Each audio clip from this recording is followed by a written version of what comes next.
Day, everyone. This is Cliff Matthews, the proud pastor of the St. Luke Missionary Baptist Church. I am so thankful that you have joined us for our Bible study.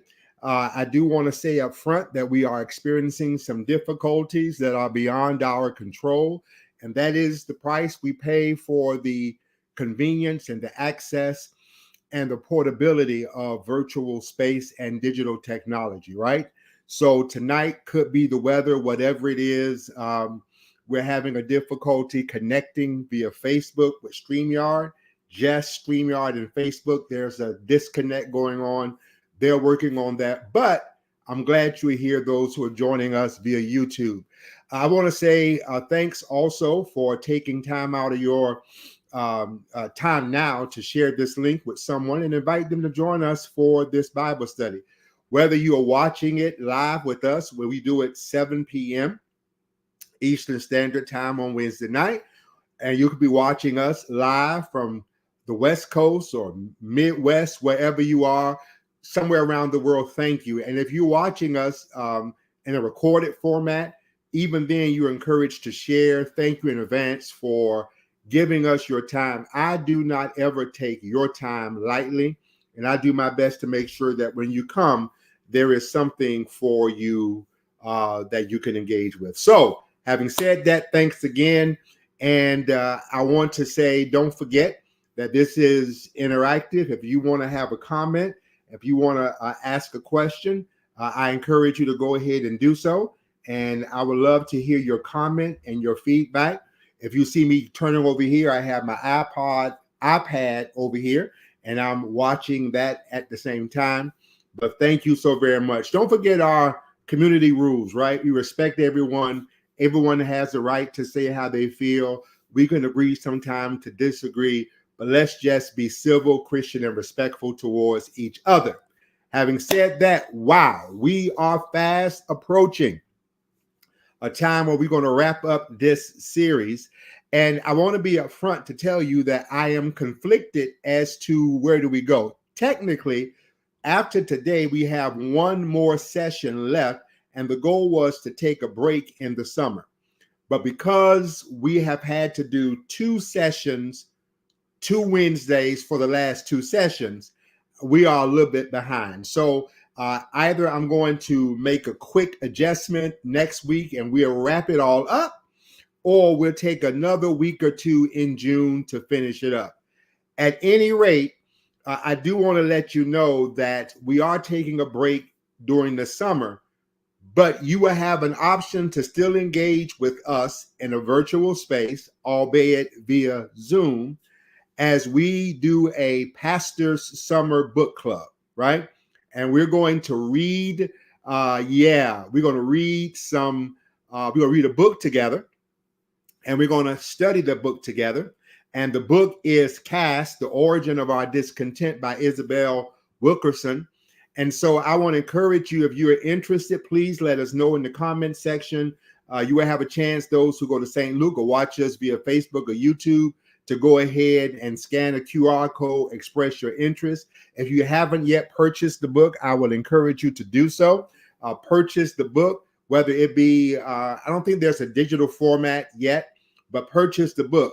There is a study guide that I have access to from another church that did a similar study, and I will make that public because it is a publicly available document, and we'll use that format to go with that. But anyway, thanks.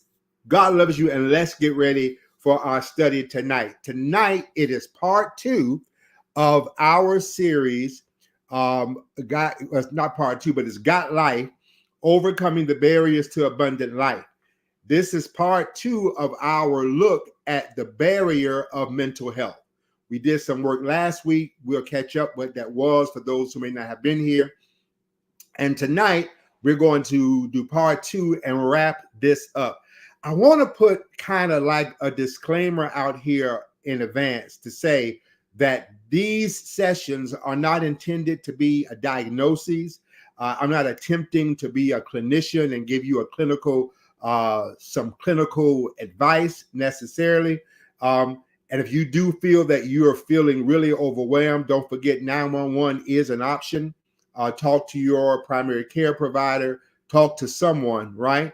But this is really just to help us understand that there ought not be a disconnect between our spirituality and our desire to get mental health support. Getting mental health support is not a sign of spiritual weakness. It is a sign of being human, and it is something that God has made available to us. If we're going to talk about Jesus as the way, the truth, and the life, and if we're going to hold on to that, we need to be clear that when it says truth, all truth then must somehow be validated through the person and work of Jesus. And that means the truth of medicine and science is not opposite of God. It's not contrary to the incarnate God presented in Jesus. It is the same. So you don't have to worry about being less spiritual, spiritually weak.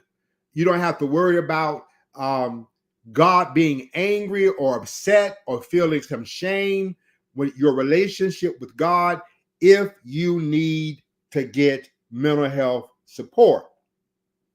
Just like you would not feel guilt or a sense of failure if you have to get care from your primary care provider for chronic diseases such as diabetes or lupus, right? You should not feel guilty. You should not feel bad. It should not be a sign of spiritual weakness that you may have a need, you or your family member, to access professional mental health support. Now, let's go and catch up where we were last week.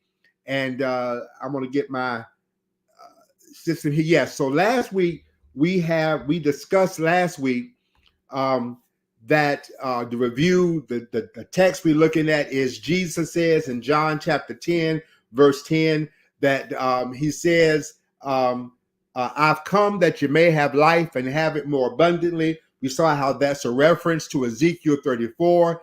Notice Jesus' purpose and our possibility. I have come for the purpose that you might have life. So it suggests that Jesus clearly understood his purpose, but there's a possibility that something is there. I want to drive that home all the time, that being connected to Jesus spiritually, or saying that you love the Lord, that you are a Christian, does not mean that you have, in fact, that life, that abundant life of which Jesus spoke. You can be saved and sanctified and still not have the kind of life of which Jesus spoke, right? We want to also understand, we looked at so far the dynamics of what we call toxic theology, bad views about God that really work against our understanding of God, right? That we talk about loving God and being God's servant and God is great, but sometimes we may, in essence, paint a picture or hold a view about God that is contrary to God's self. In other words, you're saying one thing with your mouth, but what you're saying, it's not God, right? And the classic example of that was the Old Testament study that we looked at of the individual, a leader in Israel in the book of Judges, Jephthah, who, because of a vow that the writer of Judges clearly, I believe, is making plain that God wasn't in it, this individual actually went through and followed through with a horrific slaughter of his daughter because of a vow he made to God. By following through on that vow, he wasn't being holy. He was being out of character. God was not in that, right? And sometimes our view about God causes us to do harm to others, harm to ourselves. And the reality of it is, if the doctors of our day take the Hippocratic oath, which is to do no harm, surely our theological view about God should do the same. We should not be doing harm because of our views of God. We have to overcome that by understanding God isn't in the business of hurting you. God isn't in the business of making your life miserable. God isn't trying to control your every move. God isn't this being that's sitting high, looking low, waiting for you to fall so God can sap you or zap you. God isn't rallying and just gleeful that God is sending stuff your way. No, no, no. That's not God. And we know it's not God because of the work and the person of Jesus. Jesus, for the Christian, gives us a human manifestation of the Godhead, of God's character. And Jesus was very clear about how religion can be a barrier to the good life that God has for God's children. All right. So last week we went ahead and we started this study, and we talked about the barriers to mental health that are unique to the Black culture, right? And those barriers are the stigma that we face in the Black community, right? We talked about the historic and intergenerational trauma. What is that talking about? Historic and intergenerational trauma. What is that talking about, right? That is talking about how basically the trauma we have experienced is real, it's historic, and it is somehow passed on through in an intergenerational format. This is not, and I want to be clear about this, ancient wisdom does highlight and pick up on this whole thing of, what it talks about a family, not a family curse, but a generational curse, or I forget the exact phrase now, but this is to suggest there has always been an understanding that problems enter, that trauma, the difficulty that a person experiences somehow does have a way of showing up in families, right? And that's ancient, that's observable, but we have a lot more science now to back that up, right? It's not so much that God has cursed somebody. I want to get rid of that language. No, but it is the fact that we do know the pain experienced historically by Black bodies that impacted Black bodies. That kind of pain is transmitted. It is transmitted through story. It is transmitted through life. It is transmitted through our engagement in a systemic in a system that is opposed to us. And basically, that does have an impact, right? And so we talked about Black cultural beliefs and norms. Black culture, we are big on minimizing mental health and just saying basically, well, just pray about it, right? You don't need all that. God, God is all you need, right? And that's not true. You need more than worship. You need more than prayer service. You need more than a prayer warrior. You need more than somebody to touch and agree. We may need at times to understand the real need to get past our cultural beliefs and our norms and say, not only do I need thee, God, but I also need you, God, to show me who I can talk to deal with the stuff that I'm facing, right? I remember this past weekend at St. Luke, as I did Sunday school with a small group of persons, we talked about something around the same thing that I remember when I was at my I was at my church where I served as an associate minister while I was in Louisville going to do my first master's degree way back when. I was at the church where my pastor at the time, I saw him do something during one service. The service was hot. The choir was ministering, and somebody just started to shout. Now, in our culture, the shout, the praise, the exuberant praise, that's part of our culture, right? And that's not to say that's a bad thing. It's not. But what I observed on that Sunday is when this person started to shout, pastor left the pulpit, went down to that person, grabbed them, hugged them, and they began to calm down. After worship, pastor said, Reverend, did you understand what was happening? And I said, no, pastor. And he said, I was young then, of course. He said, pastor, every shout in praise, sometimes a shout is heard. This sister's hurting. That's what I'm talking about, overcoming those norms, structural barriers, systemic issues that we have to confront, and those impact our ability to have access to care, to utilize the care. The structural barriers, poverty is one of those issues. It's just something with which we have to recognize. And then societal discrimination and systemic racism, that is real, right? Just as poverty is traumatizing, and that's what the science is telling us. And I know I want to be clear that I'm not saying that we are victims and that we are, no, I do want to say there has not been, let me say this and cautious and say this. There are several groups in this country that have experience at the hand of culture, at the hands of hegemony, at the hands of systemic forces, right? There have been several groups that have borne the brunt of oppressive actions, right? There have been several systems that have done that, right? One such system, you talk about First Americans, and then you also talk about not only First Americans, but you also talk about Black Americans, Asian Americans. They have borne the brunt of this difficulty, right?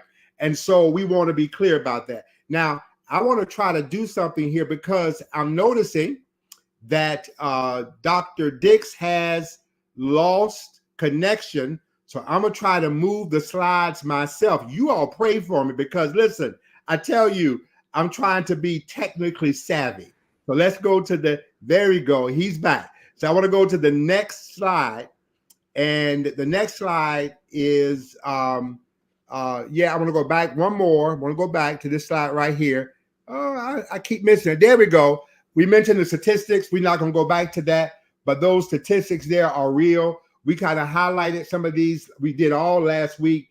That's some information that I hope you will continue to look at, continue to understand. We kind of mentioned that, but I want to press on tonight and go to our next slide, where last week we dealt with the Bible and mental health. Now, I want to go back to what I said, the first statement on this slide. It says pre-scientific and scientific. I want to be crystal clear that our world is not the world of the biblical writers, narrators. It is not. Now, of course, it's the same planet, right? That's obvious. But it is an entirely different system. Human awareness, human knowledge, which is, I believe, a gift from God, is far more advanced now than it was in their time frame. We know the world and the universe far better than they do. For example, in their day, they could look up to the sky and see a star or see, constellations. We're able to look up through technology, telescopes, and through space science. We're able now to actually see other planets, right? We're able to see the expansiveness of our universe. That kind of knowledge they did not have. We have it. So I say that because there is not going to be anywhere in the Bible where it says mental health 101 or catch this mental health episode. It's not going to frame it like that.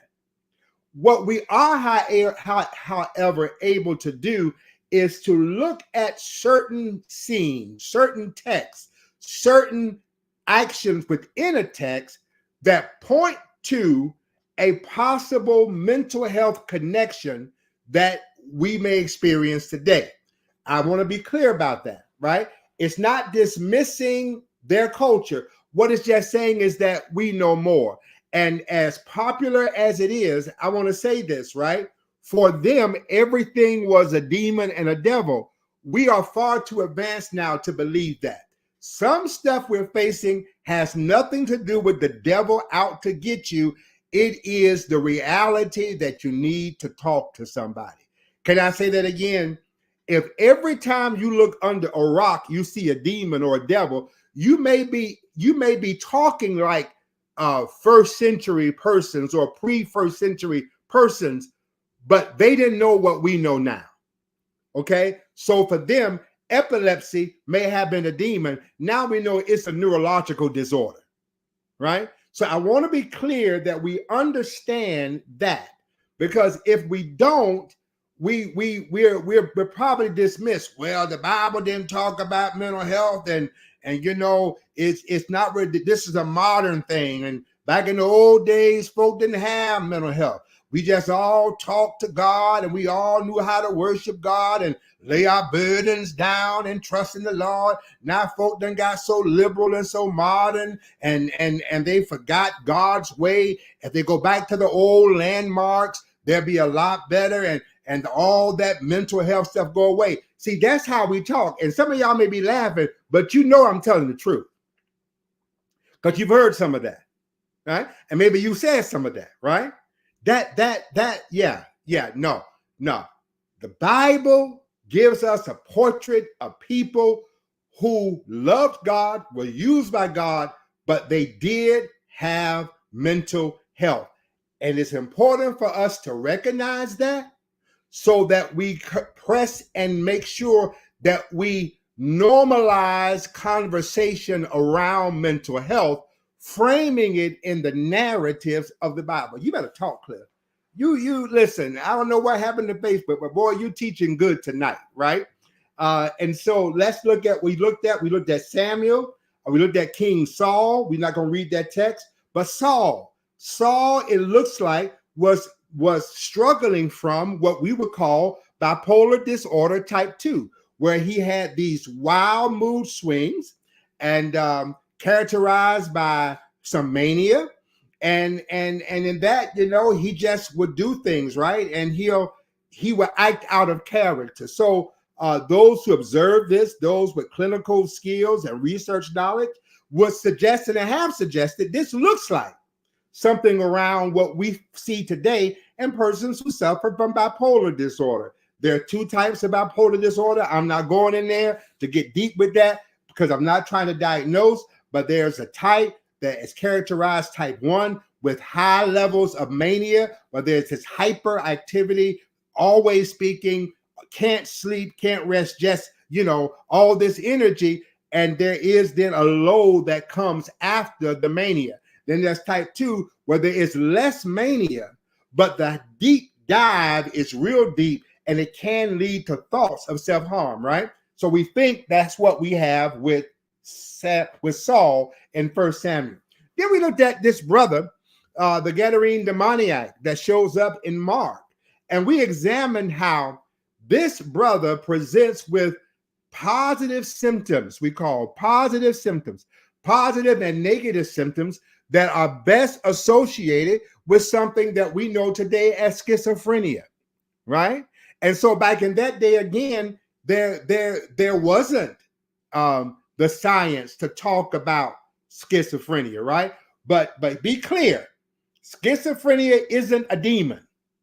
A person that has schizophrenia, which is a disease that impacts executive functioning, a person that has schizophrenia, if you were able to do a scan of their brain and brain activity, it is clear, it is obvious, this is a real thing, right? And so the positive symptoms are there, the negative symptoms are there, and this brother, who they said was possessed, was in need, was a person that suffered from schizophrenia. Now I heard somebody. You said, well, just like this brother got delivered from Jesus, by Jesus, bless the Lord, deliverance is available for a person that has schizophrenia. And I want to say, show you right. Deliverance is available. Just like deliverance is available for the person that has type 1 or type 2 diabetes, the Lord will deliver through insulin and medicine. Y'all better come talk to me. Yes, the Lord will. There is deliverance for those who have this kind of severe, persistent mental illness. The solution is wraparound support. That includes medication management. It includes talk therapy. It includes building strong social networks, and it recognizes that you're dealing with something that is a lifelong struggle, right? If you know somebody who has symptoms of schizophrenia, this is not something that goes away. This is something with which you have to deal. And I want to be clear about something also. Schizophrenia, or those who have schizophrenia, they are not normally a threat to others, but they're more a threat to themselves. Notice in the text, this individual was doing self-harm, right? Now, there was this lack of social control that caused some fear, and that's today still. But this individual, like persons that have schizophrenia, should not be viewed as those with whom we ought to be scared to be around, but those who need our support because they're more likely to do something to harm themselves, self-injurious behavior, than they are to hurt anybody else, right? And then we looked at some mood and affective disorders. 1 Kings, well, Elijah just conquered the prophets of Baal, Queen Jezebel, I'm saying it, get in trouble, Queen Jezebel, a good African, a good dark-skinned sister from a royal lineage, give her some credit, stop demonizing her. She was out to get him, and he ran. In his running, we see a bout with major depression, how he is hiding out in a cave. He's not, himself, right? And he even got to a point where in his depression, it hints that he thought about, that we just end it all, right? And so there was a sense that he had made a mistake. He had run instead of standing, and there was for him no hope, right? So we got Psalms 42 is another example. I want to look now at trauma. And I want to spend time, we got about 30 minutes left. I want to spend some time and try to move us forward here and look at this issue around trauma, right?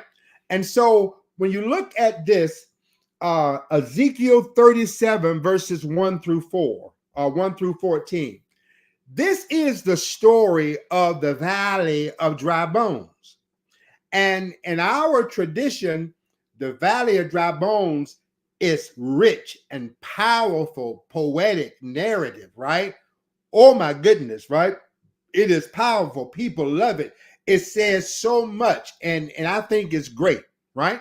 Now, here is the issue that we often get so caught up in the narrative and the prose, the poetry of the story of the text, that we fail to appreciate the lived experience of those in the text. Those in the text were individuals who had experienced a high degree of collective trauma. They were driven out of Israel by their captors, and they were taken into Babylonian exile. And while history and archaeology confirms that the Babylonians were not the brutal individuals that we think they were, the reality of it was that those who were taken away were indeed in captivity. And while they made the best eventually of a bad situation, they had experienced severe traumatization. How do you know it? You know it by examining the book of Lamentations, where there is this lament over the loss that Israel had experienced with the falling of Jerusalem, right? And so these individuals are to be seen in Ezekiel 37, similar to the crisis we see being lived out when it comes to the Palestinian individuals in Gaza, right? They are being pushed into a condition where things were already tough. Now they're being pushed into conditions that are almost deplorable, right? There is this, and notice that that dislocation, that geographical dislocation, also is accompanied by uncontrollable violence. This was the case for Israel in Ezekiel's vision. And Israel had got to a point where it basically was saying, we're done. Because when you have gone through a high level of trauma, it is hard to dream again. Teach, Cliff. When you have been traumatized at that level, it's hard to dream again.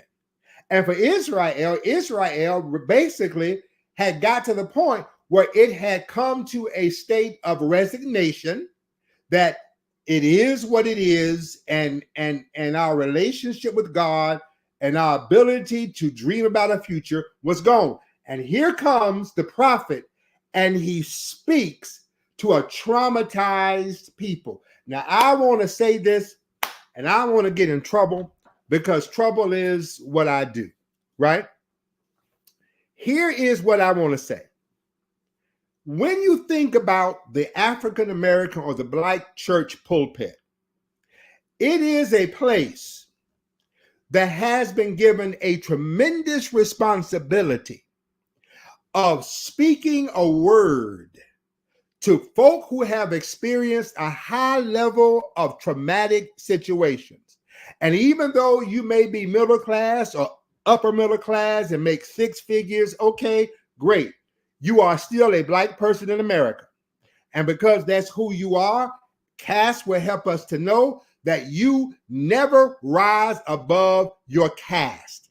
And even though you do have friends who are in different castes, the reality of it is the American system still reminds you, or your children, not so fast, buddy. The point I'm saying is that the Black pulpit speaks to Black folk. And that's why I don't want to hear folk talk about the Black church ain't no good. No. The Black church is a place that is concerned about Black lives. It is the first Black Lives Matters movement. It is the place where Black bodies come, and of course others, of course, but it's a place where there is a word that is spoken that gives hope to those who've been through. Just like the prophet Ezekiel is speaking to a traumatized people, the Black preacher has that same ability. And here's where I want to get in trouble. That's why it bothers me when the pulpit becomes a place where we beat people down and we don't lift them up. All right. I done lost some of y'all just that quick. This good. Or we beat people down, we don't lift them up, right? We don't encourage folk. We come in and we get caught in our toxicity when it comes to theology, and everybody's going to hell who didn't do this right. And somebody, God's going to judge you, God's going to get you, sucker, and all that kind of conversation. And what happens is we actually, get this now, we actually are guilty sometimes, if we're not careful, of opening the wounds of traumatized individuals, all in the name of God. And that's not God. That's not God. That's not God. If you think it's God, it just shows the extent to which you have been beat down before. That's not God, right? That's not God. It wasn't God when Mr. hit Sealy, and it ain't God when we in church, especially the Black preacher, becomes guilty of re-traumatizing individuals with a word that doesn't empower, but a word that becomes more of a burden on somebody with a bunch of do's and don'ts and legalistic rules and requirements. I know I'm in trouble now, but it's all right, right? So I ain't saying nothing I haven't said over the years. So if you're new to this, then you're hearing it the first time. Those who've been around know this is what I say and how I talk, right? And so this is real. And when it comes to parenting, We need to understand that we're raising children who have been exposed to already young in their life. They have been exposed to the categories of caste, being locked into systems. They're already seeing somehow, they can't put words to it, that something's different about me.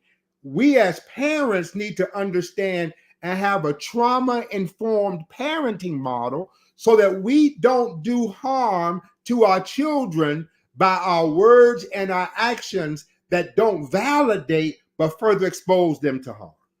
All right. Well, I done said that, and I got in trouble. Well, y'all just let me know. That's Ezekiel 34, 1 through 14. And then we have Psalms 137. And this is the text that is taken really literally from their experience, Israel's experience in Babylon, where it says, by the river of Babylon, we we wept when we remembered Zion. On the willows there, we hung up our harps. How can we sing the Lord's song? And how can we sing the Lord's song in a foreign land, right? This is showing us in real time how this traumatized people, how they were processing in real time, trying to make sense of all that happened, just like we do now, right? This is real, right?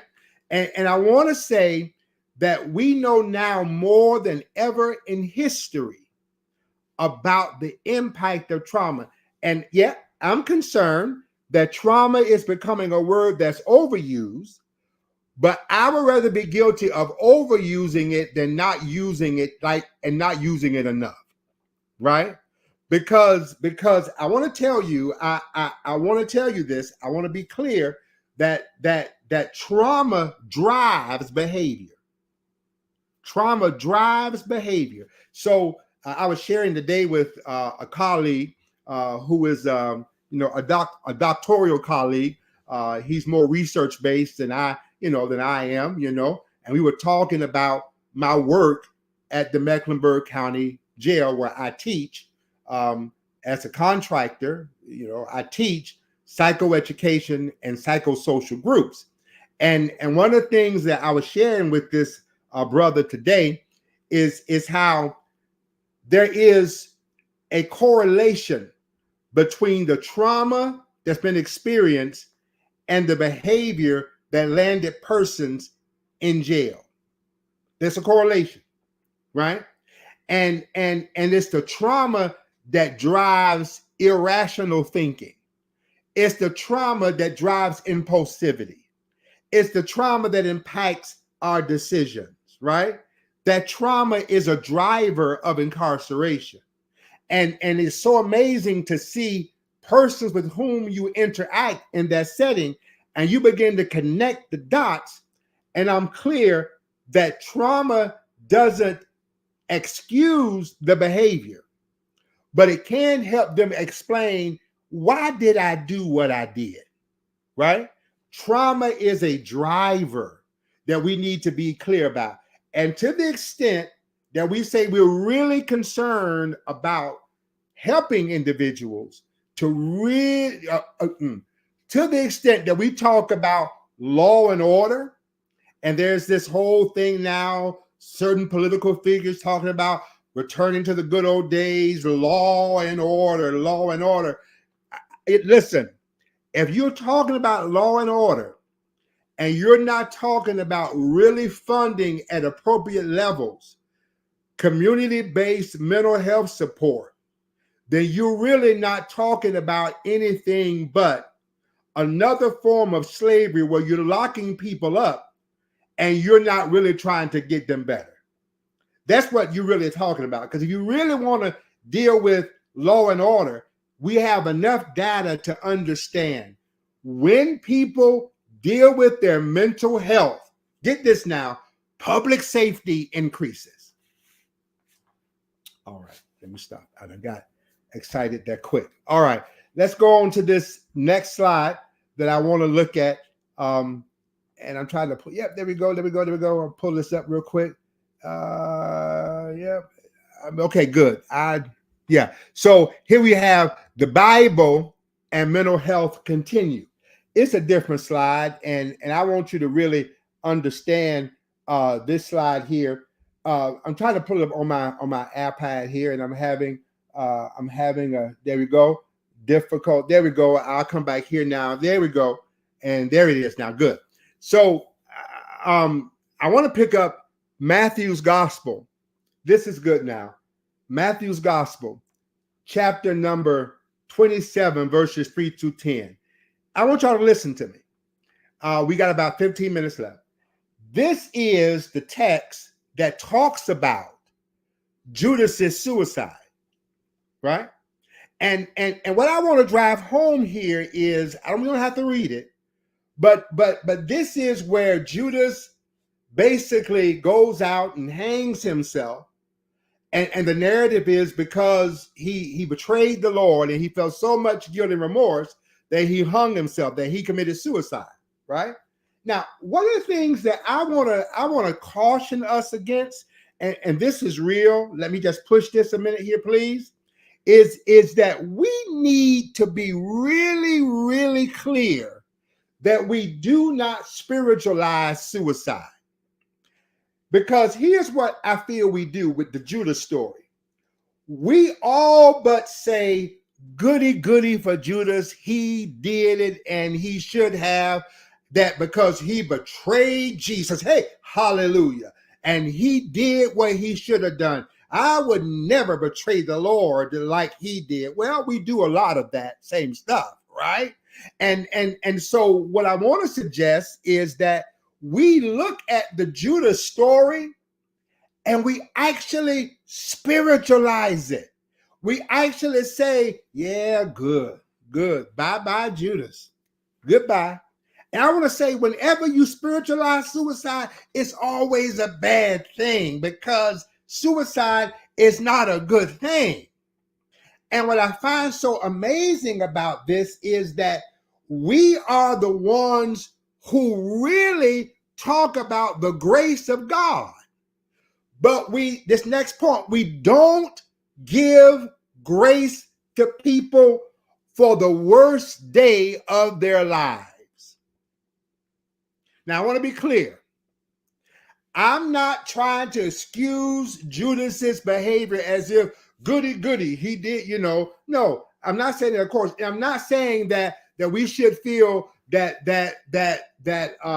Judas should get a pass for what he did. No. What I'm saying is Judas is like us. We have a lot of good days. And then we have those days where we just don't measure up and it is painful. Talk now. Come on, talk to me. Y'all better come on and talk to me. It's just painful that we just don't measure up. We don't get there. We don't measure up. We have a bad day. And get this, folk won't remember your good days, but they will remember the day that you made the worst mistake in your life. And us Christians who talk about the amazing grace of God, we have a hard time giving grace to people on their worst day. I want to tell you, that's really what Jesus attempted to do, to let those who have been wounded by life and wounded by their own decisions, to let them know there is grace. There's plenty of grace. Plenty of grace. For thee is found grace. I'm sorry, I'm going to a hymn now, but it's all right. That is what we need to understand about this suicide. Suicide is never good. Notice options for life. Judas had options. And I want to say this again. We had a wonderful dialogue sermon this past Sunday. I hope you watched it, with a mother who talked about her son who committed suicide. There are always options. Right? If you start looking at options in a counter-narrative kind of, in a counterfactual kind of way, for Judas had many options. The most obvious option that Judas could have gone to Jesus and said, forgive me, I messed up. I didn't have a good day. You know why I know he could have done that? Because as quiet as it's kept, Peter did the same thing. And we would name children after Pete. We'll name children Peter, Patrina, but we don't name our children Judas. But Peter also denied Jesus and turned away and walked away. But Peter came to himself and understood there was a God that was still available. All right. All right. I want to just make sure we do that. I want to go to this next slide now, and this is important. And I want to talk about now as we come to a close. I want to do 2 slides here. When to seek help. When do you need to really seek out professional help? And I don't have time to read all of these, but just know I want to give these to you. Persistent sadness or anxiety. If you're feeling down or anxious most of the time and it's affecting your ability to enjoy life or carry out daily activities, it's worth seeking help. Changes in mood or behavior. I want to say this now. Significant changes in mood, behavior, or personality can be signs of underlying mental health.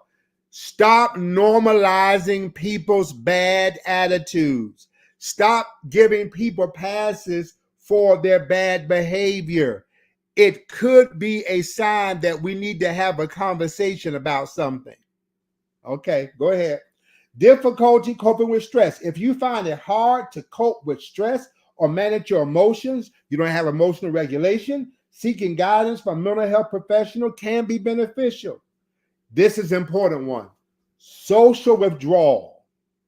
If you are isolating yourself from friends, family, or activities you used to enjoy, it could be a sign of depression or other mental health concerns.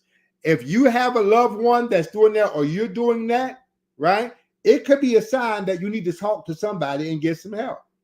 This is important. Next one, substance abuse. When you see that you used to have, let's talk, a bottle of wine, beer, used to have some harder drinks, some liquor, used to have that, and that would last, forever. You would have a sip here, a shot here, you'll make a mixed drink. When you start seeing that you're going through alcohol at ever increasing rates, it could be a sign that you're trying to self-medicate because there's some underlying mental health issues. This is important. Changes in sleep and appetite. Significant changes in sleep patterns, we call it sleep hygiene, or appetite can be indicators. So get this now. Sometimes depression looks like, and anxiety looks like eating too little, but sometimes it looks like eating too much, right? Right? Because it could be that you're so anxious, you're so in your head, you're ruminating over stuff that it's possible that you lose your appetite. But it could also be you are depressed, you are anxious, and you can't eat just a serving of chips. You done ate 2 big bags of chips within the course of an hour. That's a sign that perhaps you should see somebody. All right. Change. Okay, let's go to the next slide. That's part 2. All right. Difficulty concentrating. If you find it hard to focus, make decisions, or remember things, and it's not necessarily age related, come on, talk to me now. It could be a sign of underlying mental health. Physical symptoms, chronic headaches, digestive issues. I talked to someone. This is real. I talked to someone recently, and this individual is young, and I want to say this: they have so much anxiety that they have a difficulty passing a stool that has caused them to have surgery because they're so stressed that they won't even let their body dispatch or discard or get rid of body waste, right? That's anxiety, right? Thoughts of self-harm, which is important. If you're experiencing suicidal thoughts or thoughts of self-harm, suicide, I want to take my life. Self-harm is I just want to make marks. That's a sign you should get some help. Feeling overwhelmed by life challenges, unable to cope. Yeah, that could be a sign that you need to get some help. And also remember, seeking help is a sign of strength, not a weakness. That's important. God doesn't judge us for wanting to get help. We're not weak because we get help. Seeking help is okay. It's perfectly okay. Now, I'm going to close this out because we want to get on now, and I don't want to hold y'all too long. Closing thought. That's it. You matter. Yeah, you matter. You matter. I'm going to say that again. You matter. I can say it 1,000 times. You matter. Yeah, you do matter. You matter. You matter. You matter. You're not a mistake, not an accident, not a failure. You're not unredeemable. You're not just what folks said. No, you matter. You matter enough that seeking help is good. You matter enough that you're not being here, being healthy, impacts all of us. You matter. If you're not your best, it impacts all of us. You matter. When you're at your best, your family is better. Your network becomes better, right? Your health becomes better. When you take care, you matter, right? If you get that, then you have given yourself permission to seek out help, right? Because you matter.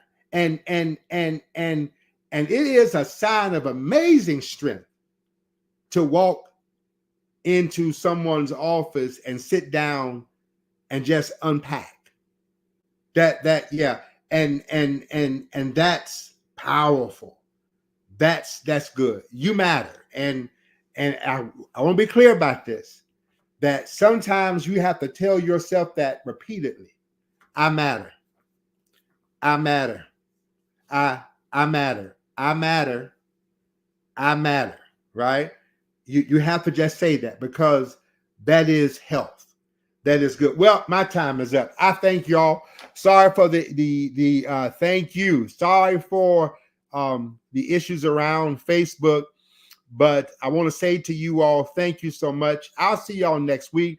I want to give a special shout out again to the awesome, great individual who has made such a tremendous difference in the life of St. Luke and in my life.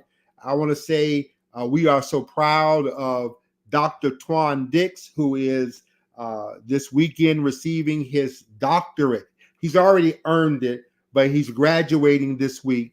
So I want us to be in prayer for him as he travels. Pray for his safety there. Pray for his safety while he's there. Pray for his safety on the way back. Pray that God will continue to bless him, and pray for others that are making this step towards improving themselves, because they matter through education and engagement. So thank you all so much. Share this link. God loves you. Don't forget, I'll see you at St. Luke on Sunday for our 74th church anniversary and Pastor Matthew's 24th church pastoral anniversary. I'll see y'all on Sunday at 10 a.m. God loves you, and so do I. Grace be to you.